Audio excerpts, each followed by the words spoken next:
On this episode of the Naturist Living Show, a brief history of nakedness.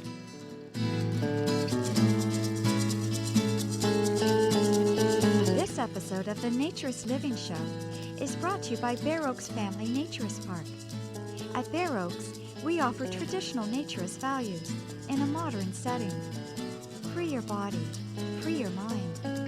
www.bareoaks.ca.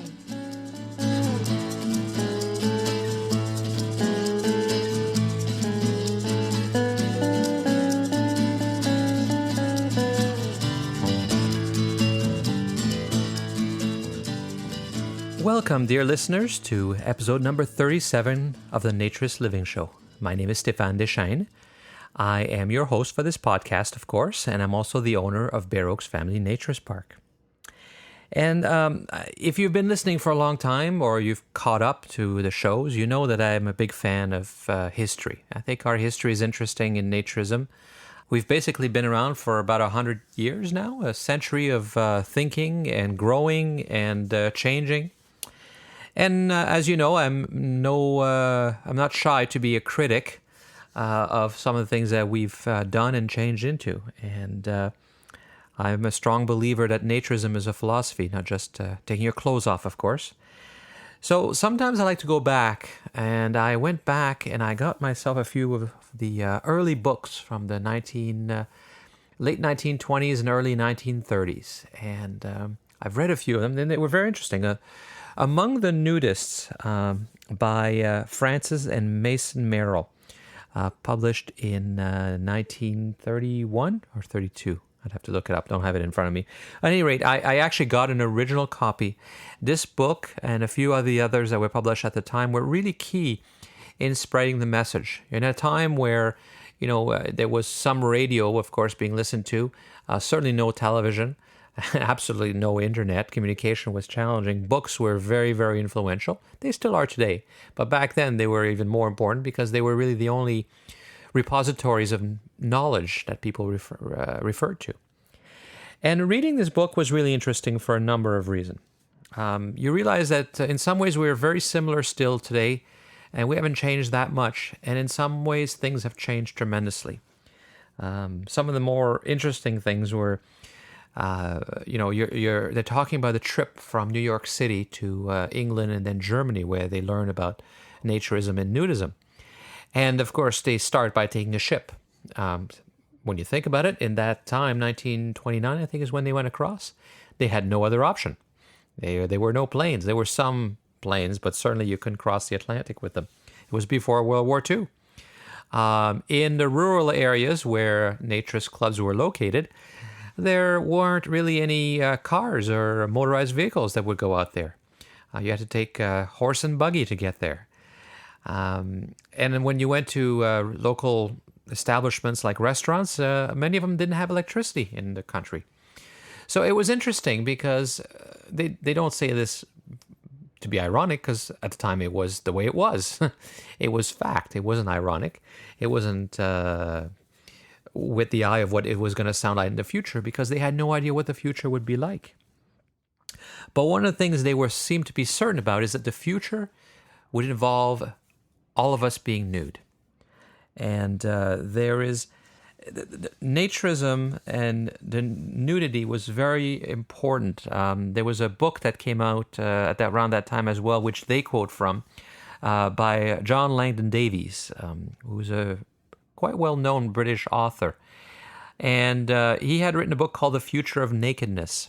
And it's all about how he actually believed that in the future everyone would be nude. That that would be the way to be, because they had just discovered that you could treat a lot of illnesses like tuberculosis by sun exposure.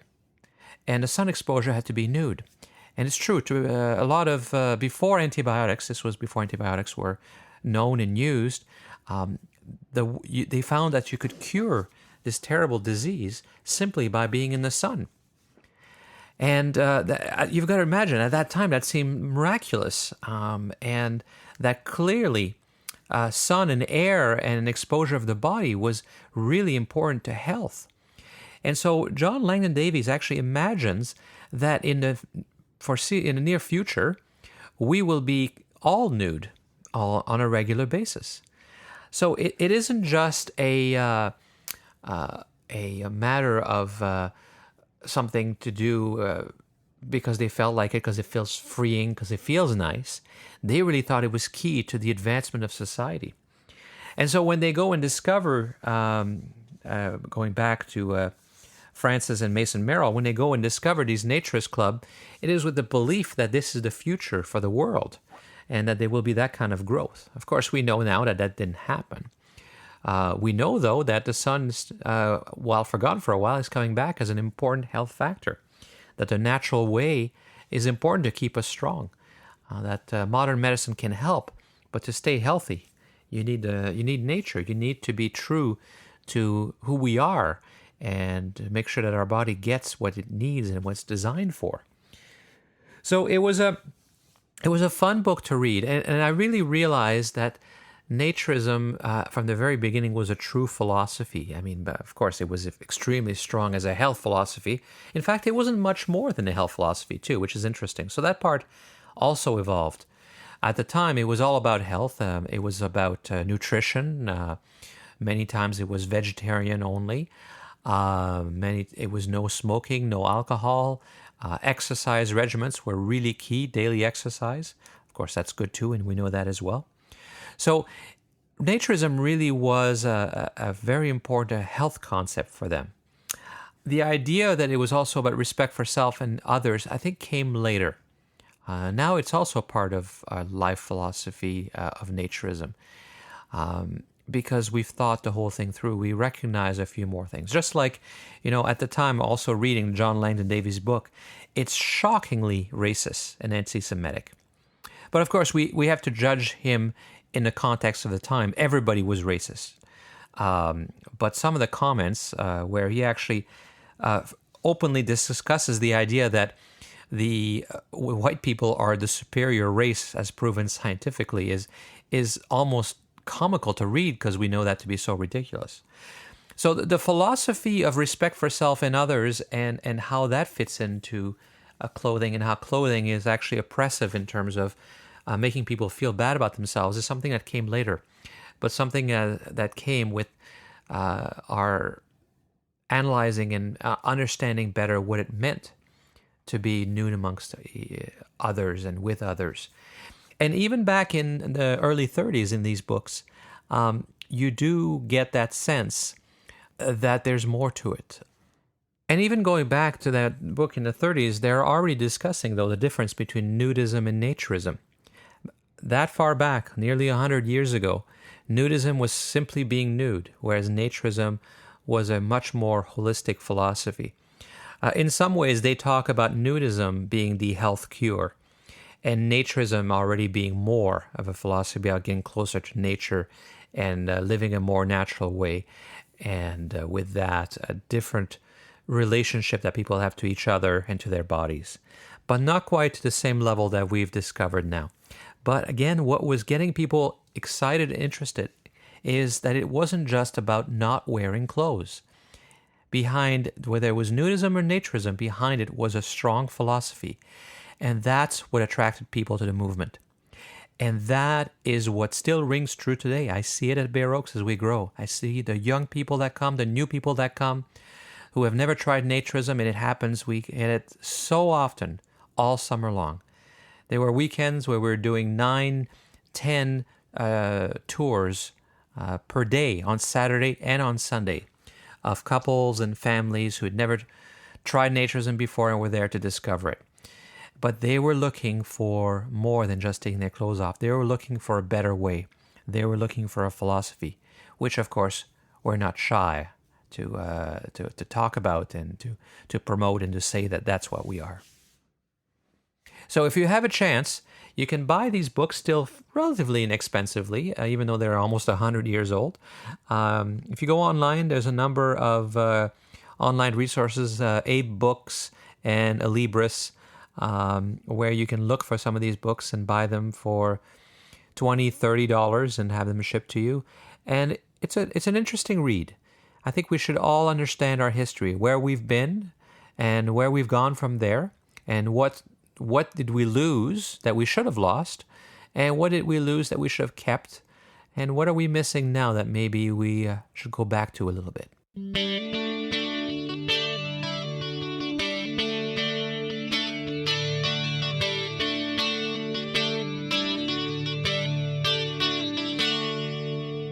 Now, there is also modern history in terms of a modern history book that I wanted to talk about. There's an interesting book which we carry at the Bear Boutique at Bear Oaks, which is the retail outlet at Bear Oaks, and as well as an online store. And it's called A Brief History of Nakedness. And I was fascinated to read this because when you read it, it's written by a gentleman named Philip Carr-Gomm in the UK, who's also into Druidry. And he writes this book from a slightly different standpoint. He became a naturist, but he wasn't. He was interested in all kinds of other spiritual movements and ideas, which is why he became a Druid. And the idea of naturism fit in well with a lot of those thoughts and his spirituality. And so, in writing this book, he puts a lot of emphasis on nudity in religion, and how most religion have nudity as part of the religion, at least in the past, if they don't today. And he connects a lot of issues with our body and protests and popular culture, and how it's in some ways it's more accepted today than it used to be, but in some other ways it's more shameful than it ever was. How it's used in politics, how it's used for protest. It's a very interesting way because, they say, it surveys the touching and sometimes tragic and often bizarre story of our relationship to our naked bodies. And as we've talked many times, as a society, we are quite warped. So it's not a book about naturism, but it's a book which clearly rings very, very true to us naturists. It's very well written, well researched, and so I wanted to find out a little bit more about the author and try to better understand how he came to write this book and how he came to become a naturist. So I gave him a call. Very nice to meet you. It's great to talk to you too. I read your book and I really enjoyed it. It was it was a really nice overall history, I guess, as the title suggests, a brief history of nakedness, not going into too much depth about any area, but touching on a lot of them. How did you come to write this book? Well, I think it was really when I was researching the biography of my spiritual teacher. When I was young, I studied Druidism with the old chief Druid in England, and later, when I was 49 years old, I decided to write his biography. He died way back in 1975. And so about 10 years ago, I was writing his biography. And in his will, I discovered that he'd left a wooden chalet in a place called Spielplatz in Hertfordshire. And I didn't know what that place was. So I rang them up. I found them in the telephone directory. I rang them up, discovered they were a naturist resort. Somebody told me just before I rang them up. And so I rang them up, and I was invited to visit them on the hottest day of the year, 10 years ago. I arrived in this wonderful, idyllic setting on a beautiful sunny day. And I thought, why has it taken me almost half a century to discover the simple delight of just taking your clothes off and going skinny dipping and swimming and lying in the sun and so on. And so I became fascinated by that. And then over the coming years, over the next few years, I became intrigued.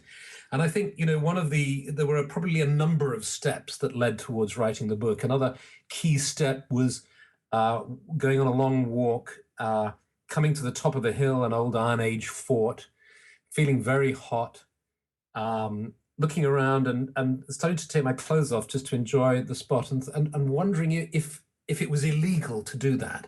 I suddenly thought, well, this is very strange. if somehow by just being myself with nothing on top of me, I am somehow breaking the law. So this kind of existential strangeness of that idea came upon me suddenly, and I decided to, start exploring it more seriously.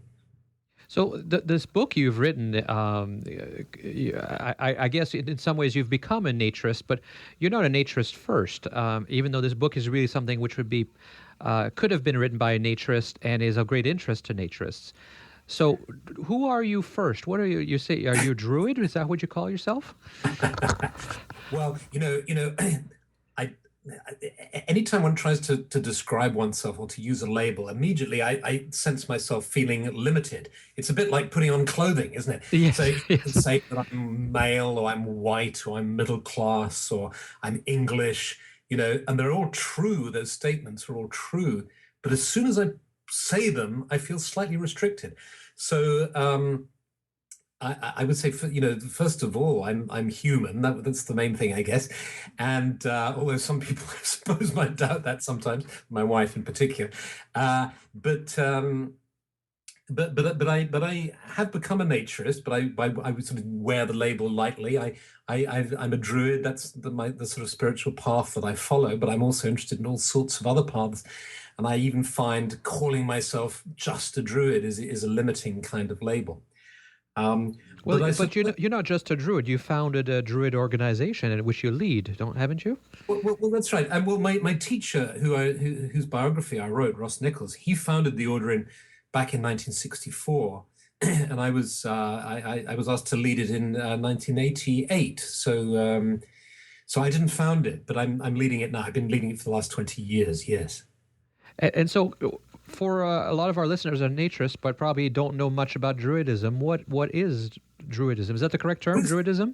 Yeah, Druidism or Druidry. Well, of course, Druidry and naturism go very well together. And we have a section on our website called Druidry and Naturism, because Druidry is really a spiritual path for people who feel that being out in nature is their way of meeting God or the goddess, or being at one, or taking the path to enlightenment. So it's a spiritual way. It's inspired by the old pre-Christian religion of the Druids that came from the northwestern Europe way back, and it experienced a revival about 300 years ago when people started to explore their roots in this part of the world. And today, it appeals to people who are spiritual by nature, but who generally find the established religions a little too restrictive or not quite answering their needs. And so one of the things that interested me about nakedness in general is the spiritual component in that. So as you'll know from my book, a third of the book deals with the spiritual component of being naked. And it's all about, I guess, Druidism, is about getting closer to the natural world and coming to hear the song of the river and of the stars and of the trees and so on. And so we have different ways of doing that. We have meditations and we have ceremonies and festivals to get in tune with the rhythm of the seasons. And there's a strong stress on what's called the bardic arts, the arts of storytelling and music and poetry. And all of this, as I said, goes well with the theme of naturism, being natural. It does. I've always said that I feel closer to God when I'm nude in nature than when I'm wearing a suit and tie in a church. That feels very artificial. Whereas it's almost like you can sense God when you're in nature. What God is depends, I guess, on your beliefs. Exactly. There's a great quote that I managed to get into the book from Dolly Parton, who said, "I feel closest to God when I'm at the bottom of my garden, naked, running naked along the by the stream or something," which is exactly it. And there is this concept of that you have in Christianity called standing naked before God, nothing in the way, just you and the divine, however you experience that. And of course, what I discovered very quickly was that in virtually every religious approach, some people have discovered what Dolly Parton, you and I, and other people have discovered, which is that it's a way of feeling closer to whatever this nameless reality is that we might call God or the divine. Or Yeah, I really enjoy that about the book. Actually, is that it's not a book about religion or about Druidry for that matter, but it does touch, as you say, I guess about a third of it, on how many religions actually have nudity, if not currently in their history, as a component of their beliefs. I was quite amazed.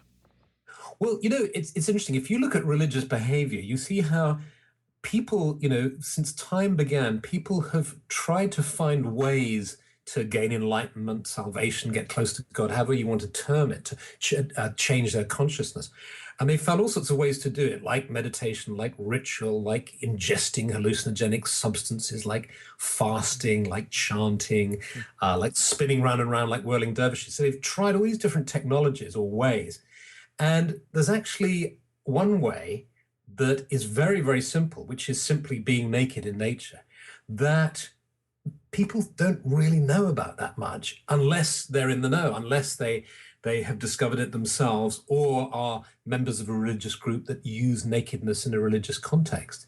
So that's what fascinated me, that this very sort of simple method in a way that is, isn't dangerous, isn't harmful to your health, can lead to precisely the same goals. Now, the book is obviously very well researched. Lots of excellent images and photographs as well that really illustrates your point, and which I think is important in a situation like this, because you can talk about it, but visually seeing the nudity in all those contexts adds, as they say, a picture's worth 1,000 words. Absolutely. What you must have done a lot of work to put this book together. And how did you manage to do that? I mean, given that Druidry is sort of your main focus, how did you manage to find the time to put so much into this book? Well, the book, I guess, took about 9 years to create. And there's a particular kind of technique that I've developed over the years with the books I've done, whereas I get an idea for a book, and I open a file on my computer, and I open a physical file in my filing cabinet, and I start to gather stuff like a magpie, and I talk to friends about it, and when I've got an hour free, I'll roam the net and look for things, and gradually the material just comes in, and you know how time flies, Yeah. and suddenly it's 4 years on, and you've got a whopping great file of material, and then slowly a kind of structure starts to coalesce. And for me, it was looking, the book looks at nakedness in religion, then it looks at it in politics, and then it looks at it in popular culture. There's these sort of three areas which are very rich and fertile fields. Mm-hmm. And so a kind of structure develops. And then the actual writing, I kind of worked very fast to do this. So the writing took about a year. And I found a fantastic publisher who was very keen on the idea and supported me and so on. And so I took a year of actual writing. But behind that year is sort of 8 years, 9 years of research, that's built towards it. Well, that's quite an enterprise. Especially since if a naturist had written this book, they would have probably started with already a fair amount of material and knowing where to get some of it, but it was all new to you. Well, yes. Well, what I did is, 10 years ago, when I discovered Spielplatz and I discovered how pleasant it was, I got myself a little chalet there, and I used that as a writing chalet. So, and I joined the British naturist movement and British naturism, and I subscribed to a couple of naturist magazines, one in the States, and then Carl Jung, the great psychologist, talked about how when you're working on a particular subject, how a whole sort of host of synchronicities seem to occur. So, for instance, one of the big synchronicities that occurred with this is once I decided to work on this book and start gathering material, my next door neighbor came up to me one day as I was standing outside the house and said, "Oh, look, I'm throwing away a whole load of naturist magazines. We discovered that we were naturists and that he was in his late 80s by then. I discovered a few months before that he was a naturist. And he said to me, I'm throwing away these old magazines. And he had a complete archive of the very earliest copies of the Sunbathing Review from the 1930s. He had a copy of the Canadian Federation early magazines from the 1940s, I guess. So suddenly I had this instant archive of naturist magazines from way back. And of course, we're terribly blessed these days. You can go on to abe.com and American Book Exchange and Amazon, and you can just get secondhand books. So I quickly built up a collection of secondhand books stretching way back into the 1930s as well on naturism. And I was helped hugely by C.E.C. Cinder's book on the history of naturism, a great tome which is very comprehensive, which studies the history of naturism and so on. So I was able to gather quite an archive of material quite quickly. And I was also able to work at it in a naturist resort with a tremendous history as well. And the daughters of the founder still live there, and they were able to take me through all their old photo archive and to talk about the early days and so on. Well, I actually interviewed Cease Cinder for an earlier podcast, and he has probably one of the most comprehensive libraries of naturist material in the world, from the sounds of it, yet not a public one. And, he was tremendously helpful to me. For instance, when he heard I was working on the book, he just sent me the entire set of the back issues of Free Beach News, for instance, which is a magazine that he'd edited in the States and so on.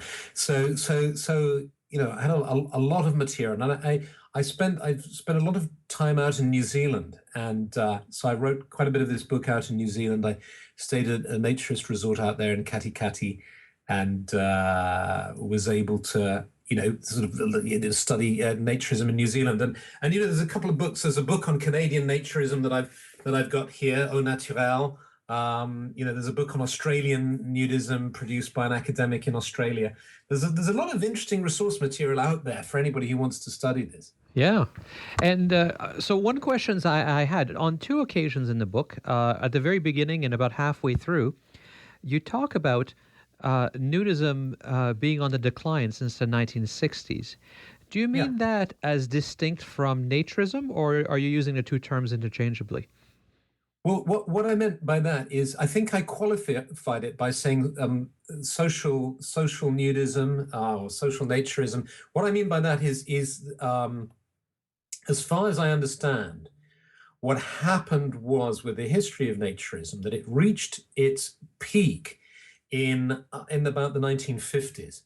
So, we probably all know the story of how in Europe it developed out of the really the Lebensreform, the life reform movements in Germany, the fantastic cures that were being developed for TB, using nudism as a way of getting fresh air and light to people and so on. And so with the health benefits, and then the development of clubs that brought people together, reached their peak in the 50s. And then what we had the advent of cheap air travel, package holidays, and people who lived in Europe certainly found that because of the vagaries of the weather, that they could travel abroad and get their kind of dose of sunshine in naturist resorts in France and Italy and Greece and so on, where there was a long tradition of naturism. And club life began to decline. And I'm sure there are other factors as well, just changing social patterns, the way, people have found that, for instance, I was talking to somebody in France about the decline in social activity in French villages, where there was always the bar, for instance, where people would go and hang out in the bar tabac, and would smoke and drink and chat. And of course, television has killed that. Television in the supermarket, because you buy the booze more cheaply in the supermarket, and you stay at home and watch the television. And now you can't smoke in these places because it's illegal and you have to go outside. And same thing in Britain, the world of the pub has been hugely affected because people can't smoke in pubs anymore. And alcohol is much cheaper in supermarkets. So you have these broad sort of social trends. So a combination of them, I think, has meant that social club naturism has declined. Has that applied in Canada as well? Well, I was going to say, I don't fully agree with that conclusion, but again, it depends on how you define the terms and what you're looking for. I think, I've also read a number of the old books, and I love, as you say, it's wonderful how you can get among the Nudists, a 1931 edition. I bought it for $20, and I had it in a week, whereas it would have been impossible. I would have been searching for years, old bookstores, trying to find it before the internet. Absolutely, yeah. And I think what you were seeing there at that time is there was this... it was pre-antibiotics, and that the sun was this wonderful cure for the health, the very health problems, the very real diseases that they had. And once you had antibiotics, it was no longer as urgent. And the work of Adolf Koch with the schools and to have healthy kids, I think a lot of that went by the wayside. But in terms of membership in organizations like British Naturism, AANR in the U.S., the Federation of Canadian Naturists, there was kind of growth through the 80s. Yeah, that's interesting. Yeah, in terms of membership and circulation of magazines, there was a continuous growth. The big boom seems to be, at least in North America, was in the 60s and early 70s, but it was all very mixed up with sexual revolution. And don't you think that, obviously to really know, we'd have to look at all the statistics of membership of clubs and so on over the years. But what I suspect is that, isn't it that more people are perhaps practicing naturism out in nature on their own, going to free beaches and naturist beaches and skinny dipping or just not bothering to wear clothes at home when it's warm and so on. Yes. But actually being members of clubs and spending their weekends at clubs, I suspect has declined, has it not? It hasn't, and it's certainly widely reported that it has. There's no question what has definitely declined is membership in organizations, because it's no longer necessary. You can go and find a resort or a club or a vacation destination, a naturist one, through the internet, and none of them require membership in an organization anymore before you're admitted.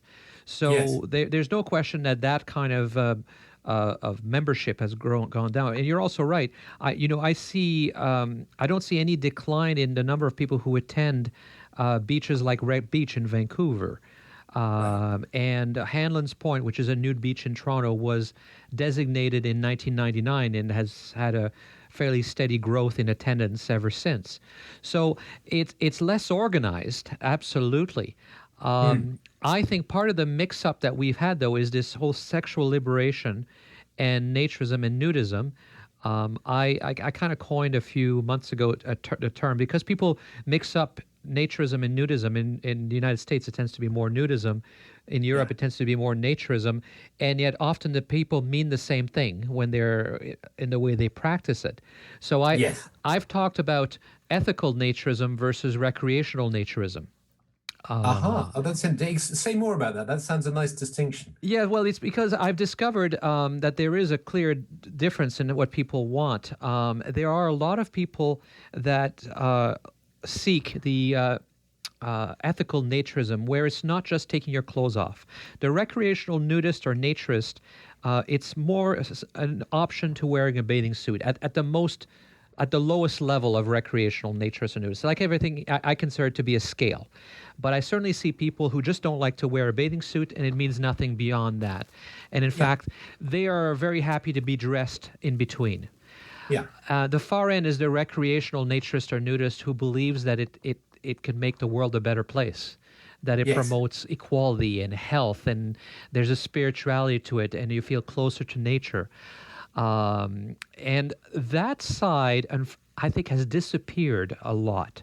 I think I've seen a lot of clubs and you could tell me about Spielplatz, but I've seen a lot of old clubs that have evolved away from their spiritual naturism or the ethical naturism into a very banal, simple recreational naturism.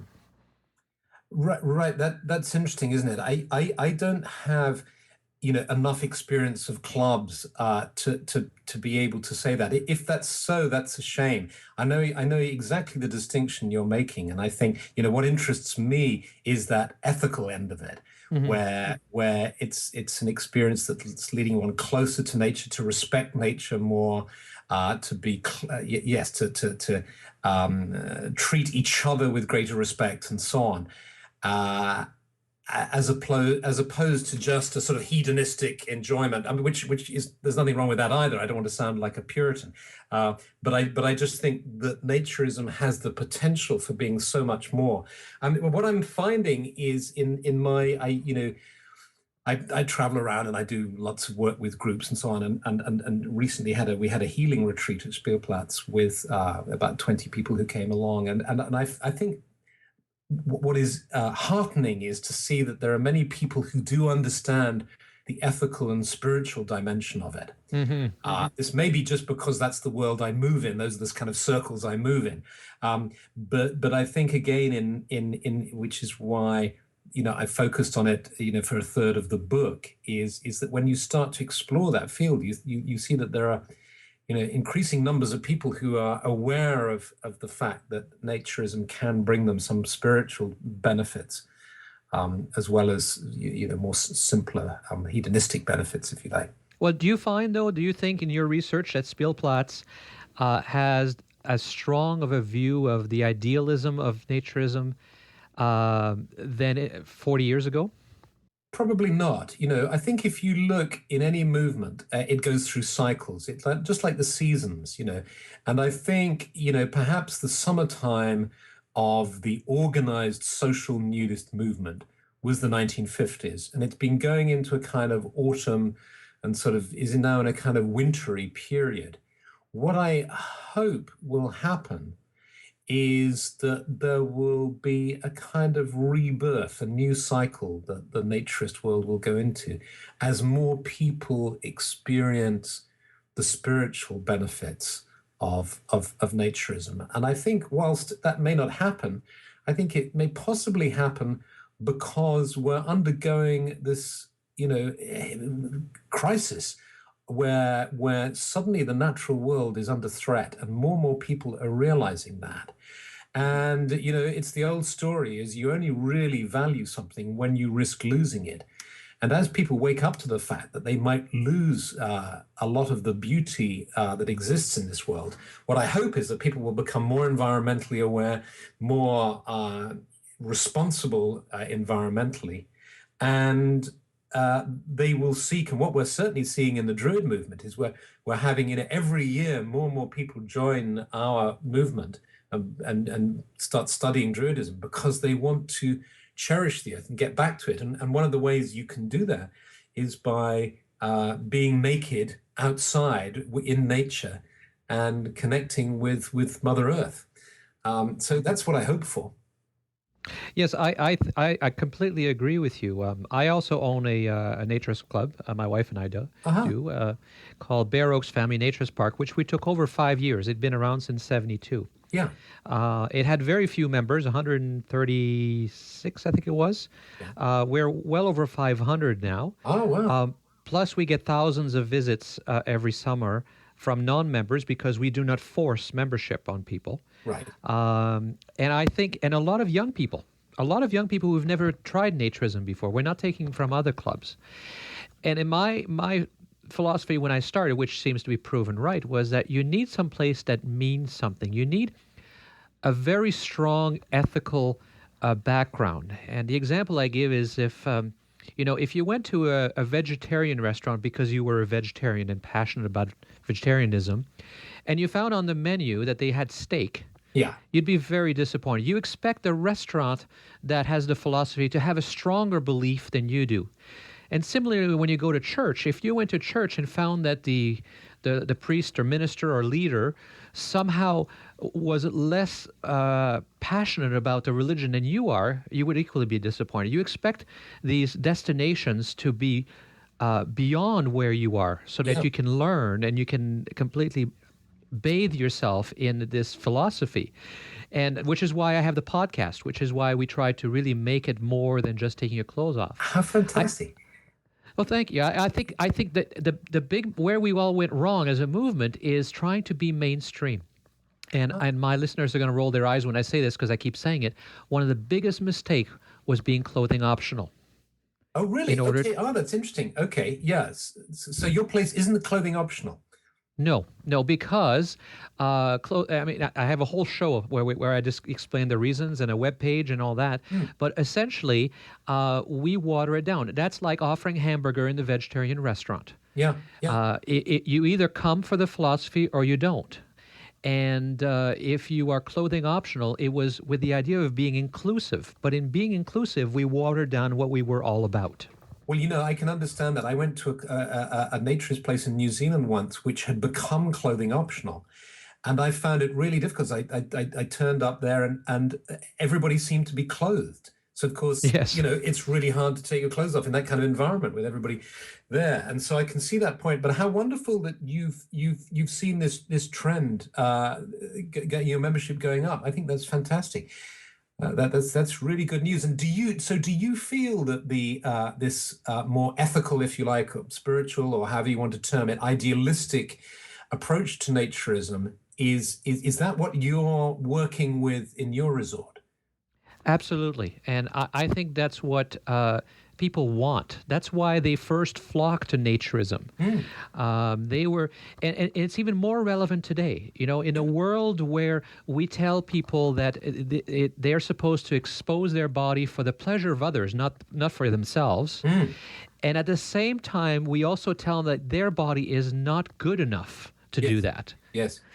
I mean, it's warped. And then we're throwing in now for the last decade or so, social networking, where our connection with people has become so artificial that we don't know that the person on the other end of your Facebook is 16 or 50, male or female, in the UK or in China. Really, they tell you things, but you don't know. You don't know if it's true. Yeah, exactly. And one of the points I hope my book gets across is that that what you don't accept, what you reject, actually controls you. It's a kind of psychological law. What you repress, what you deny, has some controlling effect on you. And so if you can just accept your skin, who you are, you can then let go of it. You then don't have to be obsessed by your appearance. You don't have to be hung up about how you look. And there's a great key. So people think, I think, from the outside, people think that naturists or, me writing this book about it must be obsessed by nakedness and by the body. But in fact, it's actually quite the reverse. I think once you can actually own it and be comfortable with it, then you can let go of it as a kind of controlling factor in your life. It's a kind of subtlety that some people don't appreciate, I think. Yes, well, it's true. First, I often say that naturism is not about nudity. It's about acceptance of self, of others, and getting closer to the environment. Nudity is just that tool, very important tool to get there. Yeah. And people say, I've accused me of being, obsessed with being naked. I said, well, that's not really true because I'm dressed most of the time when somebody's talking to me about that. Yeah. And I say, I'm just as comfortable dressed talking to you, but let's go and take our clothes off and see who's the one who's obsessed. Yes. Yes, exactly. Yes. I said I was interviewed a lady when the book came out. It got a lot of publicity, and one lady rang up from the Times, I think it was, and she said to me, aren't you making a lot of fuss about something that is really just it's not a big deal anymore? So I said to her, well, are you standing in an office now? And she said, yes. And I said, well, if it's not a big deal, why don't you take your clothes off and carry on talking to me? And and straight away, and she said, well, I couldn't do that. And I said, so you see, it still is a big deal. Even if you were really hot and you wanted to do that, you couldn't. in your office at the moment, well, you could, of course, that's the secret, but you could. Yes. But it would be a big deal for you and everybody in the room. So she got my point straight away. So that's actually a very nice segue into one of the other questions I wanted to ask. What kind of reaction did you get to the book? Well, it was interesting. I've been writing books for 20 years now. And of course, I suppose, inevitably, this got the most publicity. And it got so many reviews. It got reviewed twice in the same papers. I remember sitting in a motorway cafe after all the flurry of reviews had come out, opening my copy of The Independent on Sunday, starting to look through the book reviews and feeling a bit just thinking, well, I won't be able to enjoy seeing the excitement of seeing a review of my own book anymore, because this has been reviewed in The Independent already. And I opened it, and there was another review, again in the same paper. But the greatest favor was done to me by a furious review. It was reviewed on Friday in the Telegraph by an English Don from Cambridge, and he gave it a fabulous review, really lovely review. And then on Sunday, another English Don, again from Cambridge, from a different university, reviewed it. And it was extraordinary. It was by a guy called Peter Conrad, and he just laid into me personally, it was strangely enough, saying I was, for some reason, he decided that from looking at the photograph of my face on the back, that I was obviously fat, and it was bizarre. And he was absolutely furious. And it was such a strange review. It started going onto people's blogs saying, have you read this review that is so vicious and vitriolic? And I got phoned up the next week by the Wellcome Foundation, which is a huge medical foundation in the UK, asking me to speak at their conference called Skin Exposed, which they spent a day talking about nakedness, and they got British naturism to come along. They had an exhibition on skin in their sort of medical museum, and they had a geneticist talking about why our bodies are relatively hairless. They had some poetry, and I gave a talk there. And then I got telephoned by the Lowry Gallery, where they were having a Spencer Tunick exhibition, and they got me to go and speak up there. So I got a lot of great publicity from this one negative review. So all in all, it's been and I got a couple of BBC radio interviews from it. So it's had a lot of publicity, which has been, really heartening, because sometimes you can write a book, it can be published, and you don't get a single review, nothing happens. So this was in some nice big, doubled page spreads in the Sunday papers, so it's been fun. So where there is negative reviews, because I'm a little puzzled, because your book is very much factual. So I'm what kind of negative review could you get? Well, he said his criticism was too much information. There's a section in my book where I talk about shaving pubic hair, because this is something that 20 years ago was kind of confined to I don't know, the personal columns or letters pages of Forum magazine or something like that. But in recent times, it's become the subject of Remington shaver ads. There's an Irish cosmetic company that did a video based on that idea. People like Elton John talk about it and so on. So it's kind of out of the closet and people talk about it. But he found that very distasteful. And I'm not quite sure why he was so excited about it, but it made him angry. It touched a nerve, I think. And I think he embarrassed himself, because when you looked at the review online, you saw dozens of people commenting on him and what his hang-up was. So he was kind of out of step with the zeitgeist, I think, definitely there. But and it was the only negative review. I mean, I all the other reviews have been great. Have been absolutely great, including reviews in academic publications. There was a lady called Ruth Barcan who wrote a academic book called Nudity, and she wrote a review for a sociology journal about it, which was very positive and so on. Yes, so I think his was the only negative review. Yes, you referenced Ruth a few times. You seem to Yeah. enjoy her book quite a bit. Did you get the very positive reaction and support from the naturist movement? Yes. I got nice reviews from British Naturism and in Health and Efficiency. So that was nice. And I gave a talk at Speelplatz, and I just today I was invited to talk at British Naturism's weekend at Alton Towers in November, which I'll try and get to. So yeah. Very good. So what's next? Are you going to continue with your interest in naturism and nudity? Any more books? I think probably what I want to do. There's an interesting phenomenon that I've noticed occurs when I write a book. What happens is I spend some years researching, then I write it, then it's published, and then I give talks about it or workshops in some cases. And what happens in the course of the talks and the workshops and discussing it with people and reading reviews and getting feedback and so on, I then develop my ideas. Not sufficiently, I think, to do another whole book, but one of my little projects is to write an essay about each of the books that I've written over the last 20 years as a kind of catch-up, as a kind of postscript. And so I've got about halfway with writing the postscript to A Brief History of Nakedness, which I'll probably put up on the net. I think that's probably the best way to do it. Kind of conclusions and some more material that I've uncovered, and so on, and maybe some little personal anecdotes. For instance, Spencer Tunick, of course, who I wrote about in the book.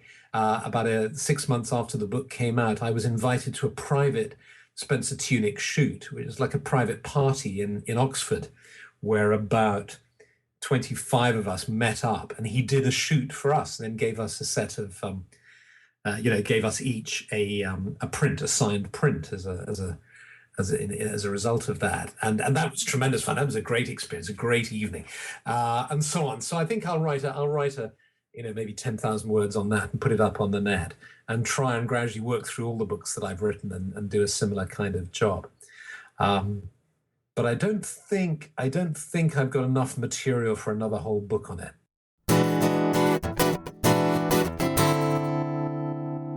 So that's all for this episode of the Naturist Living Show.